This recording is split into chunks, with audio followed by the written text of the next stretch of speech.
신약성경 고린도후서 11장 22절부터 28절까지 말씀입니다.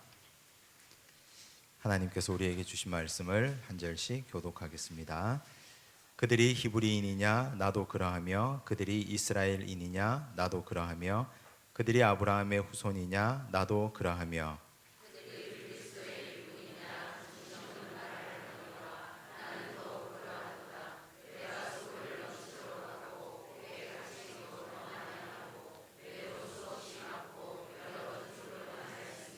유대인들에게 40에서 하나 감한 매를 5번 맞았으며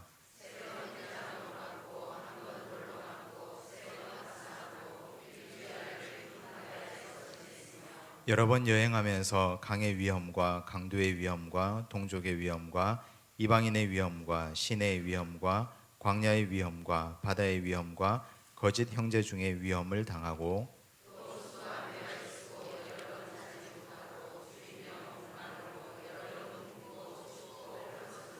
함께 읽습니다. 이외의 일은 고사하고 아직도 날마다 내 속에 눌리는 일이 있으니 곧 모든 교회를 위하여 염려하는 것이라. 아멘. 무엇이든지 항상 처음 시작하는 일은 결코 쉽지 않습니다. 처음 가는 길은 어려움이 따르고 고난이 따르고 그리고 시행착오가 반드시 따르게 됩니다. 가정에서 자녀를 2명 혹은 3명을 키우다 보면 부모도 첫 아이를 키울 때 아이를 처음 기르니까 부모도 실수하고 부모도 잘못하고 그래서 여러 가지 시행착오를 겪습니다. 하지만 둘째, 셋째를 키울 때는 첫 아이의 실수와 잘못된 것이 있으니까 반성하고 고쳐서 새롭게 또 시행착오 없이 잘 해나갈 수 있습니다. 가정생활이 이러한데 복음을 전하는 것은 더할 나위 없이 말할 수 없이 아마 비슷할 것입니다. 오늘 우리가 읽은 이 본문 말씀을 보면 이 바울이 복음을 전하면서 고생한 자신의 수고담을 담담하게 고린도후서에서 기록하고 있습니다. 이 이야기를 읽어보면 야, 정말 이렇게 고생했을까? 이렇게 고생하고도 살아있다는 것이 놀랍구나 할 정도로 이분은 엄청난 고생을 한 분입니다. 그런데 이 수고 가운데에도 마지막에 그가 언급하는 것처럼 이 모든 일 중에 내가 지금도 눌리는 일이 있는데 그것은 교회를 위하여 염려하고 걱정하는 그것이다. 이 말은 지금도 나는 교회 때문에 밤잠을 못 자고 염려하고 있다. 이 모든 수고를 교회를 위해서 했는데 이 모든 수고를 하나님이 원하는 일을 위해서 했는데 아직도 나는 생각은 교회밖에 없다. 이 말을 하고 있습니다. 바울은 이방 선교를 위해서 하나님이 부르신 첫 번째 사람이었습니다. 이방을 위하여 택한 나의 그릇이라고 하나님이 말씀하셨고 그는 이방 선교를 위하여 첫 번째 부름받았기 때문에 그 고생한 것은 이루 말할 수가 없습니다. 믿음의 조상 아브라함도 역시 처음에 하나님이 그를 믿음의 조상으로 불렀기 때문에 좌충우돌했고 이집트도 내려갔다가 다시 돌아왔다가 수많은 고생을 했지 않습니까? 그런데 그 아들 이삭 그리고 그 아래로 내려갈수록 조상들이 하나님을 어떻게 섬기는지 보아왔기 때문에 그들은 훨씬 더 수월한 신앙생활을 할 수 있습니다. 오늘 우리가 읽은 이 말씀과 오늘 함께 나눌 두 번째 말씀 조선 천주교회의 순환과 생존 이 주제를 가지고 함께 나누려고 하는데 조선의 천주교회는 기독교보다 딱 100년 일찍 들어왔습니다. 우리가 지난주에 공부한 것처럼. 그런데 그들이 이 기독교보다 우리 개신교보다 100년 일찍 들어와서 고생한 것은 이루 말할 수가 없습니다. 오늘은 이 천주교회의 고생담을 함께 나눌 것입니다. 그들이 매를 먼저 맞았기 때문에 그리고 수고를 먼저 했기 때문에 우리 개신교는 조금 더 수월하게 복음을 전할 수 있었습니다. 그리고 이 조선 사회도 천주교가 먼저 그렇게 들어왔기 때문에 그들도 나름대로 외국 종교에 대해서 대처하는 방법을 가지고 있었습니다. 그래서 이런 조선 천주교회의 순환과 박해에 우리는 빚지고 있는 것입니다. 원수처럼 대할 것이 아니고 빚지고 있다는 걸 잘 기억하시고 오늘은 그분들이 어떤 수고와 어떤 고생을 했는지 함께 살펴보고 또 돌아보는 시간을 갖겠습니다. 이과를 한번 보십시오. 이과를 펴보시면 제목이 어떻게 되어 있습니까? 조선 천주교회의 순환과 생존. 이 순환과 생존이라는 것은 순환당했지만 죽지 않고 살아남았다 하는 얘기죠. 1번 보니까 신의 교난, 2번은 신유 교난. 이렇게 교난이 나와 있는데 교인들의 환란을 말하는 것입니다. 자, 1791년에 신의 교난이 있었는데 신의 년에 일어난 교인들의 환란이다 이런 것인데 이 연도나 그리고 이 신의 년 이런 건 별로 중요하지 않습니다. 내용을 한번 보십시오. 자, 무군무부의 종교로 오인되어 박해가 시작되었다. 무군무부가 뭡니까? 한자로 써뒀죠. 임금도 없고 아버지도 없다. 왜 이런 오해가 시작되었는가? 천주교회가 이렇게 가르쳤습니다. 왕보다 교황에게 복종하라. 왕보다 교황에게 복종하라고 가르쳤으니까 조선사회에서 그 말이 처음 듣는 이 말이 우리 조선시대 양반들에게 통하겠습니까? 아니 세상에 왕보다 더 섬길 자가 도대체 누구란 말인가? 그러면 교황이 우리의 왕이란 말인가? 사람들은 거기서 혼란이 오기 시작한 것이죠. 가치관의 혼란. 지금까지 한 번도 들어보지 못했던 말을 어떻게 수용해야 되겠습니까? 밑도 끝도 없이 이런 말이 소문으로 흘러들어가서 이 조선사회는 도대체 이런 인간들이 어디 있단 말인가? 이렇게 생각하기 시작한 거죠. 자, 이제 어떤 사건이 하나 나옵니다. 전라도 진산이라는 곳에서 25세에 진사시험에 합격한 윤지충이라는 분이 있었습니다. 지금 초상화가 나올 텐데 이렇게 생겼습니다. 잘생겼죠? 실제로 이분의 얼굴을 그린 초상화니까 이렇게 생겼을 겁니다. 아주 인자하게 잘생겼습니다. 그런데 이분이 그냥 전라도 진산에 그냥 살았으면 좋았을 텐데 서울에 상경을 합니다. 1784년도에. 근데 1784년도는 조선 천주교회에는 아주 기념비적인 해입니다. 왜냐하면 우리가 지난주에 공부했다시피 이승훈이 최초로 영세를 받았던 해입니다. 그래서 그때부터 조선 천주교회가 시작되었습니다. 그래서 조선에 천주교회의 꽃이 서서히 피어나고 있을 그때였습니다. 그런데 김범우의 집에서 천주시리를 읽었습니다. 김범우가 누구였습니까? 기억이 아련하시죠? 지난주에 공부했는데 서울 명동성당 그 근처에 살고 있었던 역관이었죠. 김범우가 최초의 순교자라 그랬습니다. 밀양에서 지금 그분의 순교지가 있다고 말했습니다. 근데 김범우의 집에서 천주시리를 읽었습니다. 그리고 고향에 돌아왔습니다. 외사촌 권상현과 함께 가지고 온 책을 가지고 서학을 공부하게 됐습니다. 이분이 이 서학을 공부하다 보니까 이것이 진리거든요. 그리고 이것이 하나님의 말씀으로 이분은 그대로 받았습니다. 그래서 천주교에 입교하게 됩니다. 그런데 문제는 마음으로만 그냥 믿고 말면 괜찮았을 텐데 이분이 행동에 옮깁니다. 원래 성경 말씀은 듣고 따르게 되어 있잖아요. 순종하게 되어 있잖아요. 듣고 순종합니다. 어떤 걸 순종하느냐? 천주교회의 가르침대로 신주를 불살라 버립니다. 제사를 폐지합니다. 온 마을이 발칵 뒤집혔고 그리고 마을 수령은 장계를 올려가지고 한양에까지 이 사건을 전합니다. 어떻게 됐겠습니까? 이제 조정이 발칵 뒤집혔습니다. 조선의 근본을 뒤흔드는 행위니까. 근데 그 당시에 조선 조정에는 이 당파와 정쟁을 일삼는 무리들이 있었는데 그 당시에는 정조가 왕은 왕이었습니다. 하지만 정조와 대척점에 서 있는 분이 정순왕후였죠. 근데 정조와 함께 나라를 이끌어가는 사람들이 있었는데 실학파들이었습니다. 근데 실학파들은 대체로 다 서학을 공부하는 사람들이었거든요. 그러니까 이 일로 인해서 정조가 굉장히 어려움에 몰리게 됩니다. 서학을 공부하는 사람들이 신주를 불사르고 조상 제사를 폐지해 버렸으니까. 그래서 실학파들과 정조의 입지가 한순간에 굉장히 약해지게 됩니다. 그래서 정순왕후가 어떻게 하겠습니까? 임금이 똑바로 정치를 못하고 저런 잡것들하고 같이 어울려 가지고 성리학을 멀리하고 실학을 가까이 하니까 나라의 근본과 기강이 엉망으로 돌아간다고. 당장 능지처참하라고. 이래서 윤지충이 어떻게 됐겠습니까? 복잡한 정치 상황과 맞물려 그들은 배교를 거부합니다. 윤지충과 권상현은 우리는 죽으면 죽었지 절대로 배교를 할 수 없다. 그럼 어떻게 하겠습니까? 목을 베서 죽이겠죠. 김범우가 고문 후유증으로 죽은 순교자라면 이분들은 직접적으로 목배임을 당해서 죽은 최초의 순교자들입니다. 천주교 최초의 직접적 순교를 당한 분들입니다.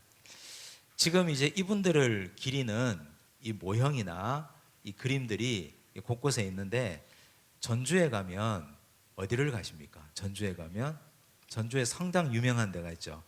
전동성당. 전주의 전동성당에 가면 이렇게 되어 있습니다. 한 분은 윤지충이고 한 분은 권상현이고 그리고 앞에 성당이 보이죠, 그죠?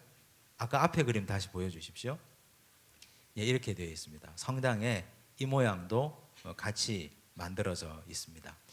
다음에 전주에 가서 전동성당을 보실 일이 있거든. 아, 우리가 배운 사람이구나. 윤지충과 권상현이구나. 이렇게 생각하시면 좋겠습니다. 자, 이렇게 해서 이분들은 신의 교난을 당합니다. 한국 조선 천주교회의 첫 번째 있었던 교인들에 대한 박해였습니다. 근데 이걸로 끝이 아니죠. 이제 시작이죠. 막이 열린 거죠. 문이 활짝 열렸습니다. 이제 신유 교난입니다. 1801년입니다. 1791년에 신의 교난이 있었고 10년이 지납니다. 10년 동안 잠잠하지 않고 조금씩 계속 박해는 있었는데 큰 박해는 없었습니다. 근데 천주교는 믿는 사람들이 계속해서 퍼져나갑니다.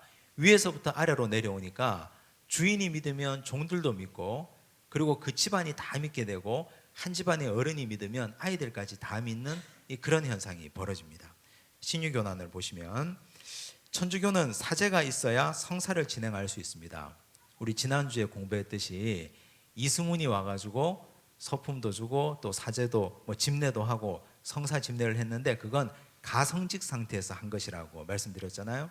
근데 이제 이후에는 사제가 있어야지 여러 가지 성사를 진행할 수 있습니다. 그래서 조선의 신자들은 중국에 가서 신부님을 보내달라고 계속해서 부탁을 합니다. 그래서 그 요청을 받고 중국에서는 1795년 1월에 주문모 신부를 밀입국시킵니다. 주문모는 이렇게 생겼습니다. 조상화를 그려놨는데 이분은 중국 사람입니다. 이렇게 생긴 중국 사람입니다. 그런데 그 다음 내용을 보시면 그는 중국 북경 천주교 신학과 1회 졸업생입니다. 그런데 조선인과 구별할 수 없는 얼굴 때문에 발탁된 사람입니다. 단순히 이분은 정말 조선인과 가장 닮았다 해서 이분을 중국 천주교회에서 픽업을 해서 조선에 보낸 것이죠. 자, 그런데 조선 조정의 서학 박멸 정책으로 신유년 2월에 많은 천주교인들이 처형되는데 여기에 최초의 세례자 이승훈도 참수형을 당합니다. 우리 지난주에 이승훈이 죽은 이야기를 다루었습니다. 환란 가운데 주문모 신부는 신도들의 도움으로 여러 곳을 옮겨 다닙니다. 주문모 신부가 1795년에 입국했죠. 그런데 이분이 1801년에 죽습니다. 그러면 조선에 6년 정도 있었습니다. 만 6년 정도. 6년 정도를 단 한순간도 편하게 있었던 적이 없습니다. 여기저기 옮겨 다니며 성사를 베풀고 세례도 주고 여러 가지 많은 일들을 했습니다. 신부가 있는 곳에 성도들이 모이기 때문에 천주교는 사제의 권위가 절대적이거든요. 그 사제가 가야 뭔가 일이 일어납니다. 그래서 이분은 전국 방방곡곡을 옮겨 다니면서 신부로서 해야 될 일을 열심히 감당했습니다. 근데 놀라운 사실은 이분이 이 6년 동안 잡히지 않았다는 사실이 더 놀라운 사실입니다. 그만큼 이 조선의 천주교의 조직이 점조직으로 되어 있었고 그리고 이분이 변장하고 다니고 조선인처럼 똑같이 생겼기 때문에 찾아내는 것이 결코 쉽지 않았습니다. 전국 곳곳에 방을 붙여도 이분을 찾는 일이 절대 쉽지 않았습니다. 그 중에 특별히 전국 천주교회에 여신도 회장을 했던 분이 계십니다. 요즘으로 얘기하면, 우리로 얘기하면 여전도회 회장, 천주교회 여신도 회장으로 있었던 강완숙이라는 분이 계십니다. 이렇게 생긴 분입니다. 강완숙이라고. 근데 이분은 굉장한 강골이고 믿음이 굉장히 좋은 분입니다. 이분이 주무모 신부가 입국할 때부터 6년 동안을 뒷바라지했습니다. 그리고 이제는 마지막 3년 동안은 전국에서 굉장한 압박이 있고 굉장한 핍박이 있었고 주무모 신부에 대한 수배령이 다 떨어졌거든요. 그런데 이 여인이 책임지고 신부님을 피신시켰습니다. 대신에 자기는 잡혀서 죽임을 당하죠. 나중에 이제 보시면 환란 가운데 주무모 신부는 신도들의 도움으로 6년간 피신해 있었는데 자신 때문에 수많은 신도들이 고문당하고 죽는 것을 견디지 못하고 자수합니다. 이분이 어디까지 갔다가 돌아오느냐 하면 의주까지 갑니다. 신도들과 함께 여기저기를 막 피해 다니면서 의주까지 갑니다. 이제 의주에서는 압록강만 넘으면 중국이에요. 그래서 조선의 교인들이 신부님은 돌아가시면 안 됩니다. 피하셔야 됩니다. 해서 의주까지 올라갔다가 양심의 가책을 느껴서 다시 돌아옵니다. 다시 조선으로 돌아와서 자수하고 나를 잡아가고 우리 신도들을 다 풀어달라 하고 그렇게 잡혀갑니다. 그리고 이분이 32세의 나이로 1801년 4월 19일에 참수당합니다. 그렇게 죽습니다. 이것이 신유교난입니다. 자, 주무모 신부가 죽었습니다. 그러면 조선 조정에서는 이분만 참수시키고 그냥 끝내겠습니까? 신부님의 바람대로 절대로 그렇지 않습니다. 사람들을 잡아다가 이분으로부터 엮어진 많은 사람들을 잡아다가 고문하고 죽이고, 그래서 신유교난 때는 많은 사람들이 죽습니다. 엄청나게 많은 사람들이 다 핍박당하고 죽습니다. 그래서 황사영의 백서 사건이라는 것이 나옵니다. 그 다음 페이지 보시면 여기 이 백자가 어떤 백자입니까? 비단 백자입니다. 비단을 쓸 때 이 백자를 쓰는데 비단에 쓴 글이라 해서 백서입니다. 황사영은 어떻게 생겼느냐? 이렇게 생겼습니다. 잘생겼죠. 아주 잘생겼는데 이분은 우리가 잘 아는 정약용하고 인척입니다. 정약용 아시죠? 정약용의 조카 사위입니다. 정약용의 조카 사위. 나중에 우리가 정약용 집안과 이 황사영과의 관계를 정약용 집안의 가계도를 통해서 좀 이따 살펴볼 텐데, 이 황사영은 집안이 좋은 집안이에요. 아버지가 정오품의 벼슬을 했던 사람입니다. 많이 배운 사람이고 굉장히 집안이 좋은 사람이에요. 그런데 이분이 정약용이 사남 일녀의 넷째거든요. 그런데 그 집안의 첫째 아들, 정약용의 제일 큰형이죠. 큰형 집에 사위로 장가옵니다. 그러다가 자기 장인에게 전도를 받습니다. 굉장히 똑똑한 사람이고 이분이 15세에 진사시험에 합격합니다. 정조의 사랑을 독차지합니다. 정조가 이분이 15세에 쓴 글을 보고 이분을 궁궐로 불러들입니다. 불러다가 직접 손을 잡아줍니다. 그리고 나서 나중에 훗날 네가 나의 도움이 되어줄 수 있겠느냐, 이런 얘기를 직접 건넵니다. 그 정도로 황사영은 촉망받았던 사람이고 똑똑했던 사람이고 굉장히 탁월한 사람입니다. 근데 이분이 천주교 신앙을 받아들입니다. 그리고 나서 이분은 이제 배후에 천주교의 브레인이 됩니다. 주무모 신부가 잡혀 돌아가시잖아요. 그 이후에 조선 천주교회를 뒤에서 움직이는 힘은 황사영이었습니다. 황사영이 그만큼 영향력이 있었고 직접 글도 쓰고 지시도 하고 그리고 사람들을 피신시키고 점조직을 가지고 조직을 만들어 나가고 굉장한 조직력이 있는 사람이고 똑똑한 사람이었습니다. 그러니까 반대로 조선 조정에서는 황사영을 잡아야 발본색원을 해야 이 천주 세력들을 다 끝장을 낼 텐데 어디 숨어 있는지 알아야지 찾아낼 것 아닙니까? 어디 숨어 있었을까요? 1801년 신유박해 시절에 충청도 토굴에 숨었습니다. 제천에 가면 배론이라는 데가 있습니다. 들어보셨습니까? 배론이 지금 천주교 성지가 되어 있습니다. 천주교 성지 배론이 옹기를 굽는 마을입니다. 옹기 굽는 마을, 제천 저 시골 구석에 숨어들었습니다. 이분이 원래 저 양수리로 장가를 갔거든요. 그러다가 한양에 살았거든요. 그러다가 문제가 생겨서 제천으로 피신을 갑니다. 제천에 가서 토굴에 숨어 사는데 이 숨어 사는 사람을 어떻게 찾아낼 겁니까? 못 찾죠. 근데 어떻게 발각되느냐? 황사영은 그의 친구 황심과 더불어 조선 조정이 천주교를 핍박하는 내용을 북경에 있는 주교에게 보고하는 서신을 기록합니다. 이제 이게 문제가 된 거예요. 황사영은 폭 62cm, 62cm 정도 되면 어느 정도 됩니까? 이 정도 되죠, 이 정도? 이 정도 되고, 그리고 길이가 약 38cm. 그 안에 가는 세필로 한자를 13,000자를 씁니다. 집에 가서 한번 해보십시오. 써지는가? 한글이라도 그 안에 13,000자를 쓸 수 있는가? 놀라운 사람이에요. 이분이 흰 비단에 가는 붓으로 13,000자에 이르는 방대한 글을 씁니다. 왜냐하면 최대한 많은 내용을 최대한 작은 폭의 종이에 써야 되니까 비단에다가 씁니다. 몸에 품고 가서 북경에 있는 주교에게 지금 조선의 천주교의 상황을 보고하기 위해서.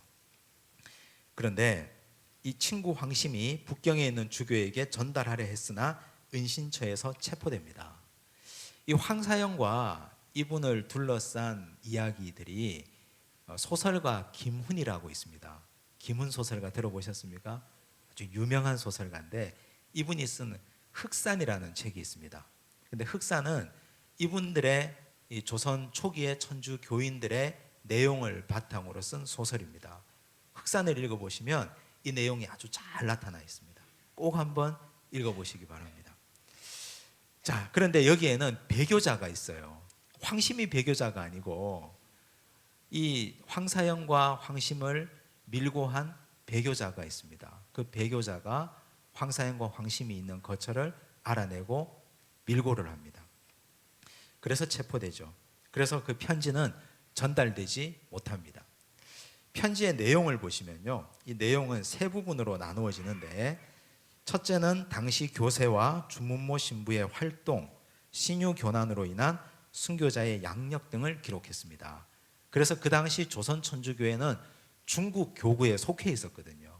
독립된 교구가 아니라 중국이라는 큰 교구 안에 하나에 속해 있는 지청, 프랜차이즈 정도, 그런 정도였습니다. 그래서 중국에 있는 주교에게 보고한 것입니다. 둘째 부분에는 주신부의 자수와 처형에 대해서 기록했습니다. 세 번째 부분이 문제예요. 둘째 부분까지는 문제될 게 없어요. 이건 일상적인 보고라고 하면 끝나는 거니까. 세 번째 부분은 조선에서 천주교 신앙의 자유를 위한 몇 가지 방안을 제안을 했습니다. 이게 문제예요.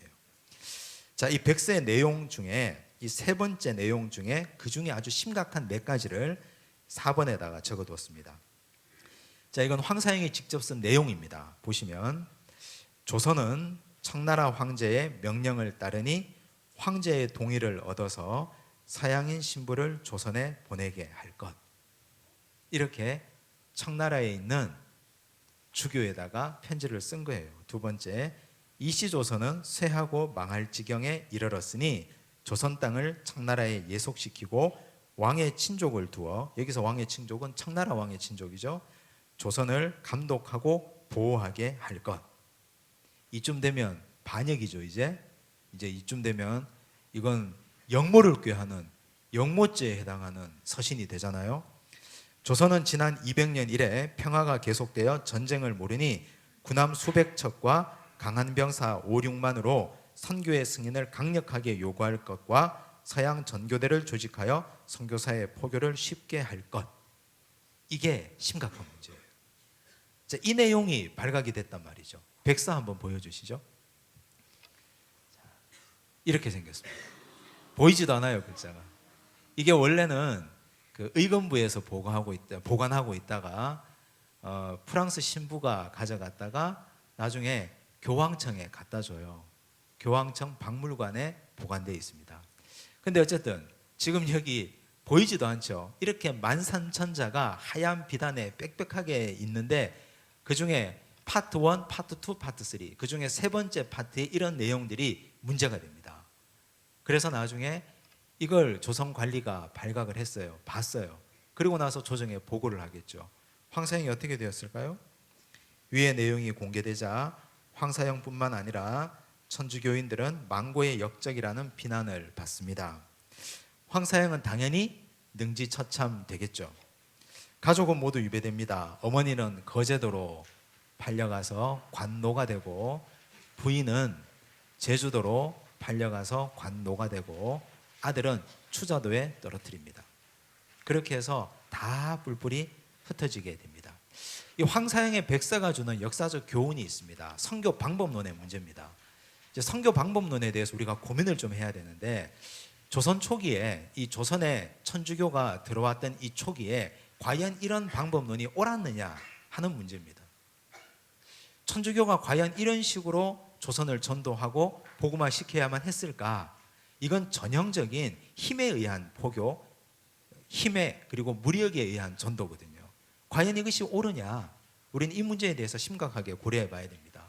그 서양 속담에 성경을 읽기 위해서 양초를 훔쳐서는 안 된다, 그런 말이 있거든요. 전도, 선교 합법적으로 복음적으로 해야 되겠죠. 그리고 시간이 오래 걸리더라도 그 안에서 들어가 살면서 선교하는 것이 필요합니다. 제가 아까 처음에 시작할 때 말씀드린 것처럼 처음에 천주교회가 이 땅에 들어와서 100년 동안 이런 좌충우돌의 어려움들을 겪었기 때문에 개신교가 이 땅에 복음을 들어올 때 알렌 선교사가 의수를 가지고 들어왔거든요. 의사인 줄 알았어요, 전부 다. 나중에 고종을 진찰하는 의사가 되잖아요. 그리고 나중에 또 개신교에서 들어올 때는 학교를 세우잖아요. 병원을 세우고 글을 가르쳐주고, 그렇게 해서 복음을 전하는데, 지금 이분들은 너무 직접적인 전도를 시도했어요. 그리고 나라의 주권을 말살시키는 방법을 써서라도 복음을 전하고야 말겠다는 의지가 이런 심각한 문제를 가져왔습니다. 복음 전도의 방법론에 대해서 황사영의 백사가 주는 교훈입니다. 오늘 우리도 이 땅에서 복음을 전할 때 사람들에게 어떻게 전도하고 어떻게 복음을 전해야 되는지, 이 시대 사람들 상황과 삶의 현장도 잘 고려하고 전도해야 되겠다 하는 걸 이 사건들을 통해서 잘 알 수 있습니다. 그 다음 페이지를 넘어갑니다. 이제 조선교구가 창설됩니다. 제가 아까 말씀드렸죠. 조선은 원래는 중국의 부속 지역이었습니다.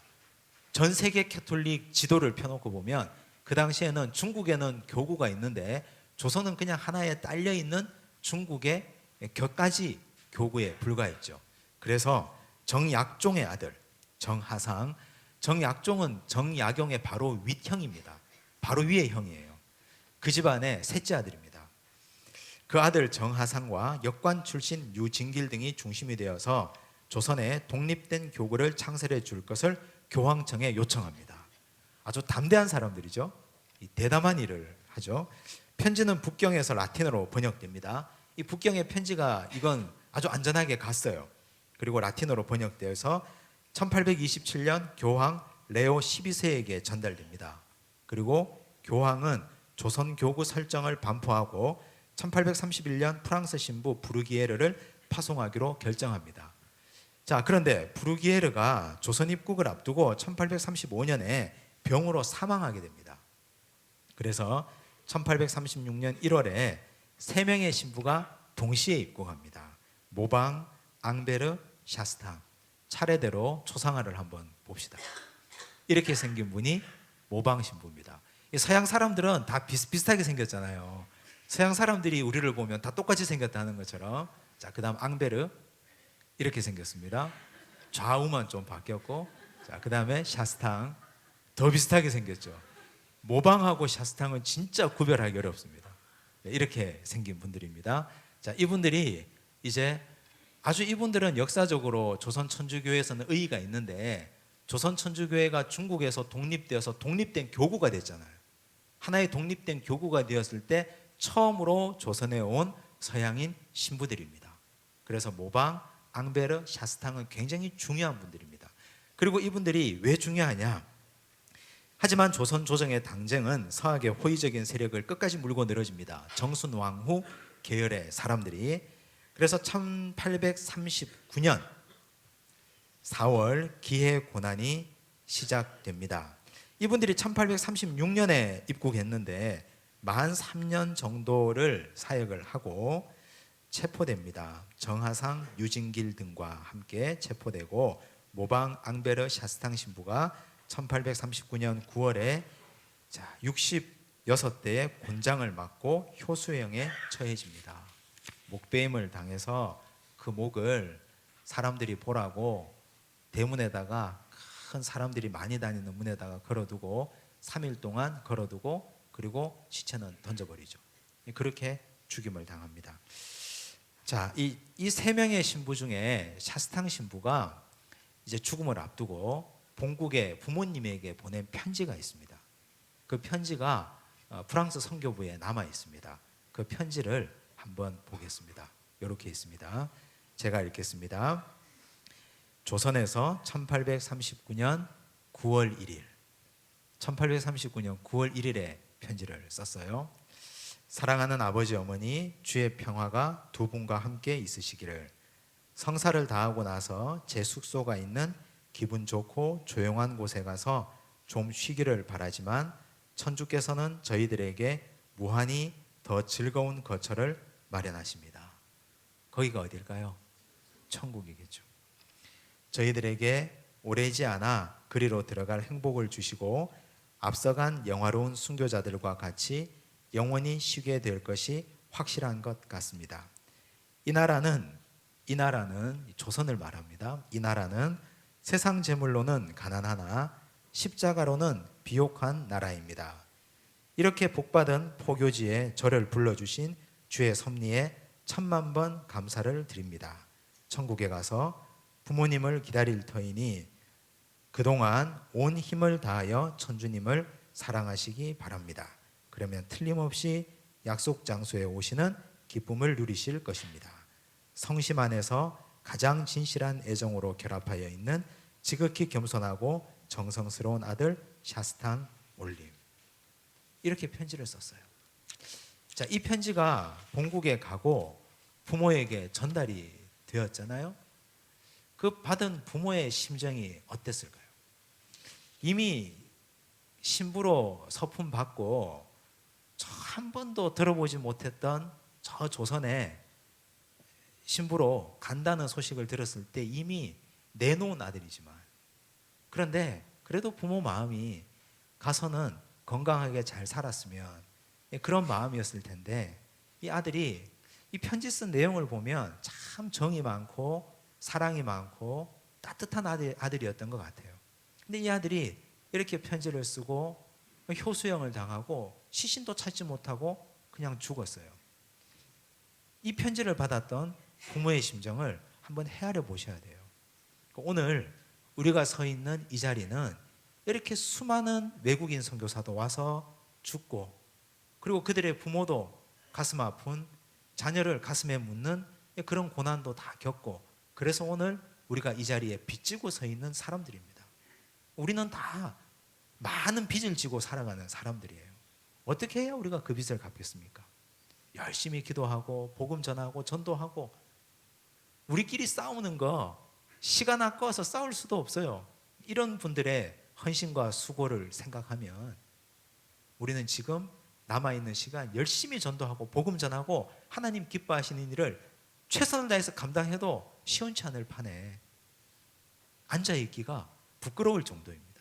이분들의 이런 수고들을 보면. 그렇게 우리 샤스탕 신부는 죽습니다. 그 다음 이제 유명한 분이 나오죠. 우리가 다 아는 김대건 신부입니다.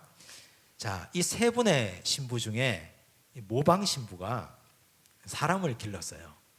이 자기들이 조선에 첫 번째 형성된 교구에 세 분의 프랑스 신부로 왔잖아요.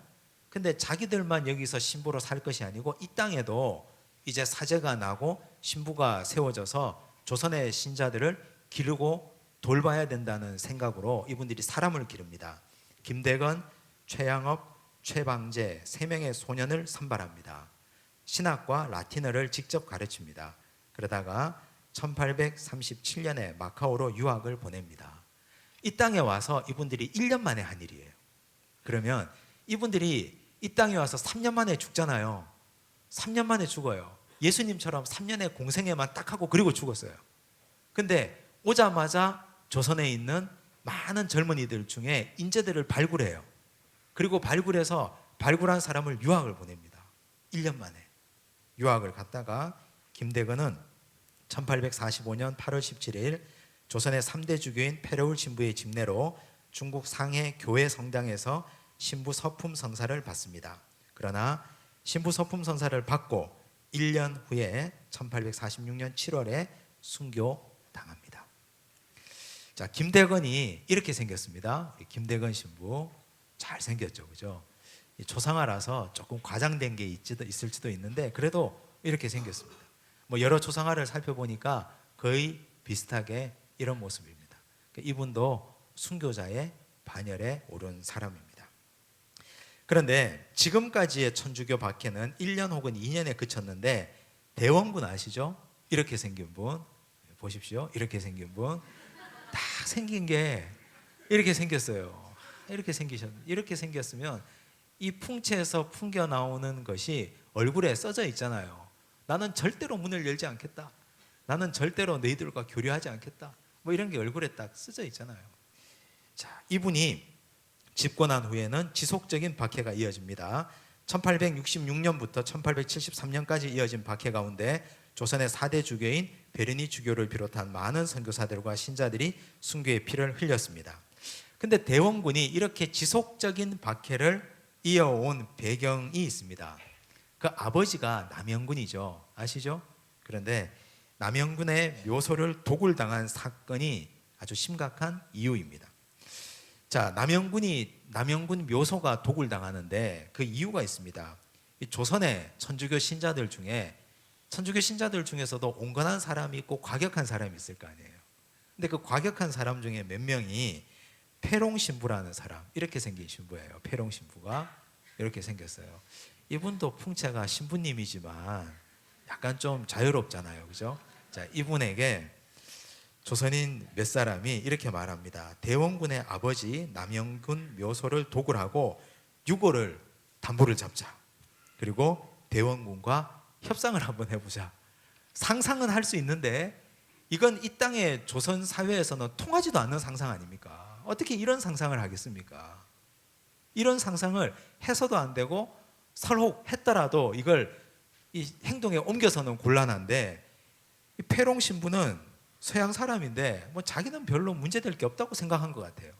그래서 좋은 생각이다, 해보자, 굿 아이디어 하고 이분이 무덤을 파줄 사람을 수배를 합니다.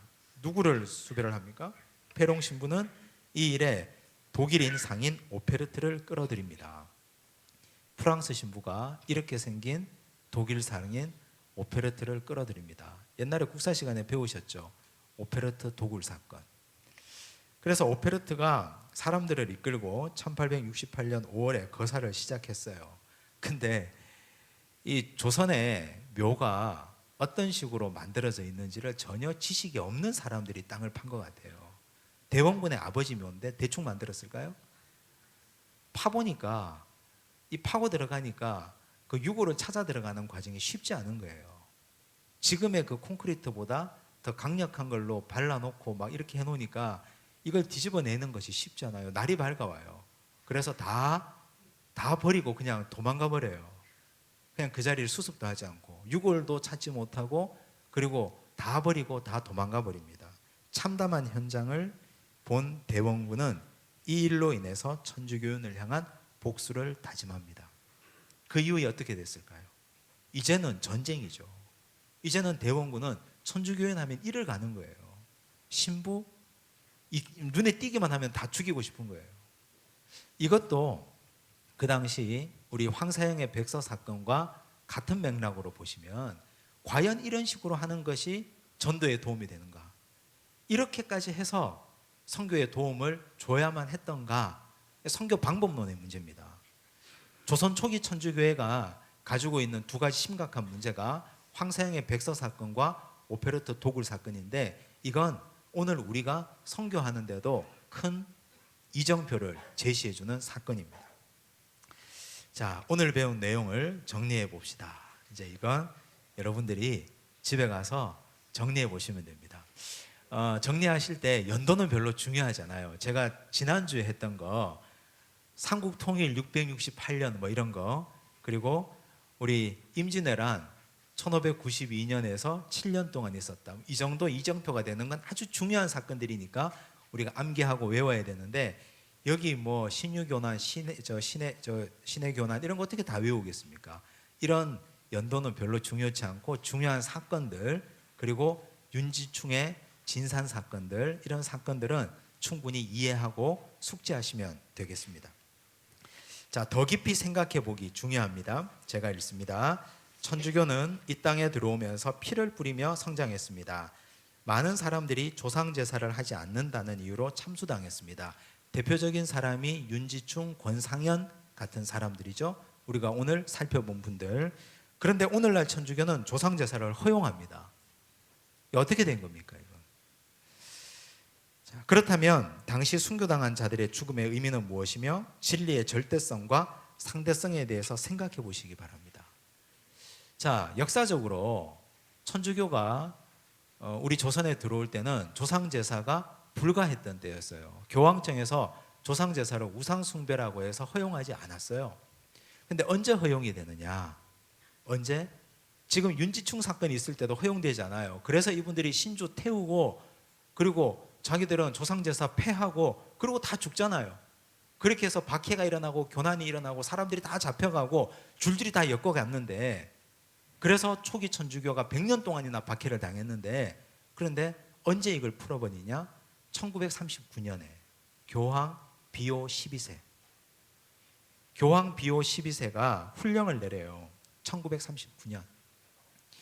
이분이 1939년에 교황이 되어서 그 이후로 수십 년 동안 교황 자리에 있었는데, 이분이 그때 풀면서 이런 얘기를 해요.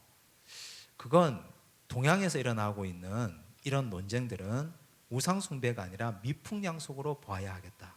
적극적으로 장려하도록 해라. 이렇게 해서 훈령으로 풀어줘 버려요.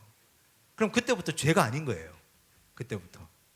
천주교인들은 그때부터 지금까지 목숨처럼 지켜오던, 제사를 하지 않았던 이 천주교인들의 신앙은 한순간에 휴지 조각이 돼버린 겁니다.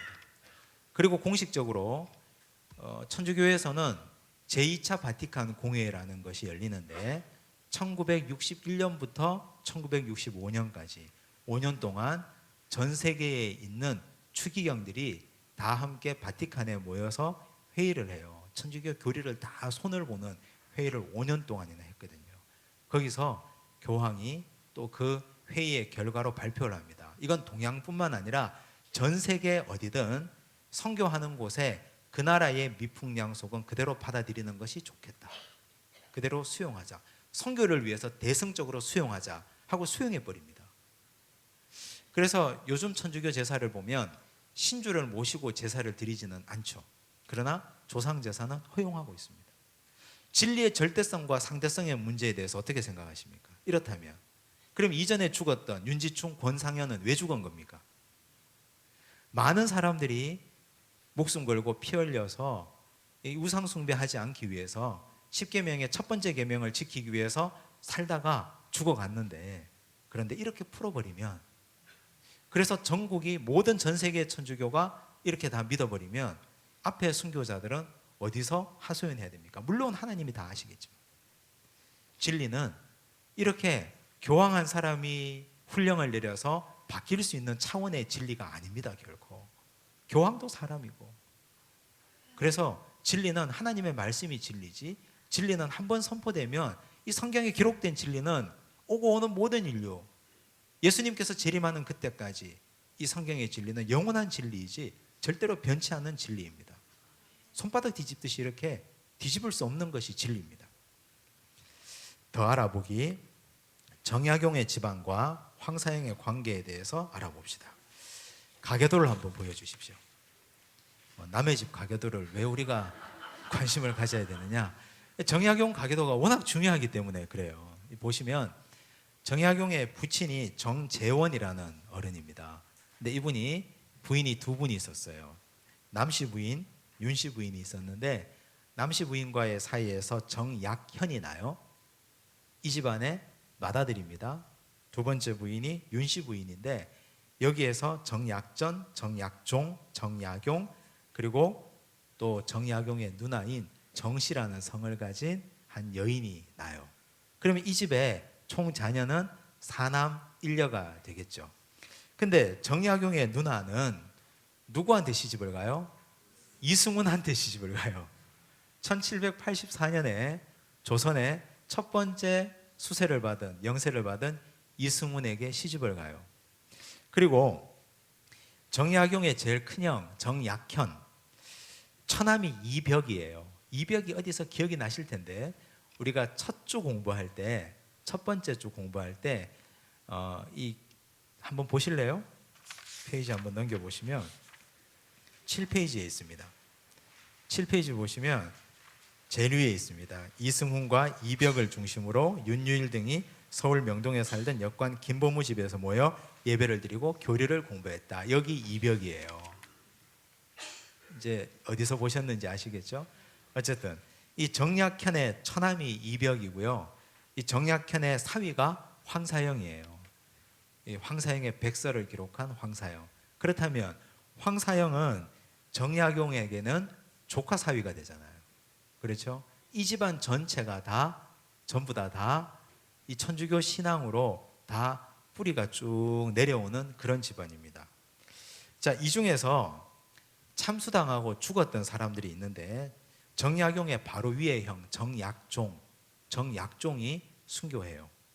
그리고 이승훈은 우리 지난주에 봤듯이 두 가지 흐름이 있다 그랬잖아요. 배교자인가 아니면 조작된 것인가. 어쨌든 이분도 죽어요. 참수당해서 죽어요.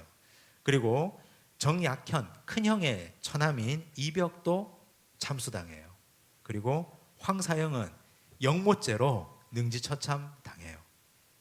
그런데 정약용은 어떻게 됐을까요? 정약용은 어떤 사람은 배교했다고도 하고 어떤 사람은 배교 후에 다시 천주교 신앙으로 다시 돌아갔다고도 합니다. 황사영의 백서 사건으로 정약용이 유배를 가죠. 강진으로 유배를 갑니다. 강진에 유배를 가서 목민심서를 남깁니다. 엄청나게 대작을 남기죠. 그래서 거기에 유배를 가서 그는 그곳에서 다시 천주교 신앙으로 돌아왔다고도 하고 있습니다. 어쨌든 이 정약용의 가계도는 우리가 기억해 놓을 필요가 있습니다. 한국 초기 천주교회에는 이 정약용 집안이 굉장한 역할을 했기 때문입니다. 이제 오늘 우리가 여기까지 하겠습니다. 오늘 내용을 잘 기억하시고 꼭 기억하셔야 될 것은 선교 방법론의 문제, 황사영의 백서 문제, 오페르토 도굴 사건은 반드시 기억하시면 좋겠습니다. 기도하겠습니다. 하나님 아버지 감사합니다. 오늘 우리 한국교회사 초기 특별히 조선 천주교회의 첫 사건들을 살펴보았습니다. 이 땅에 조선의 천주교회가 처음 들어와서 수많은 고난과 어려움을 겪었습니다. 오늘 우리는 그들에게 빚지고 있는 사람들입니다. 이역만리 타향에 와서 순교당하고 편지를 고국에 계신 부모님에게 써서 보냈던 그 신부님도 계셨던 것처럼 오늘 우리는 수많은 사람들의 피와 헌신과 수고에 빚지고 살아가고 있는 존재들입니다. 주여, 오늘 우리가 이 땅에서 살아가는 하루하루 어떻게 살아가야 할지 다시 한번 새기고 깨닫게 하여 주시옵소서. 하나님께서 원하시고 하나님께서 기뻐하시는 시간을 아끼고 절약하고 세월을 아끼는 인생을 살아가도록 축복하여 주시옵소서. 모든 말씀 예수님 이름으로 기도드리옵나이다. 아멘.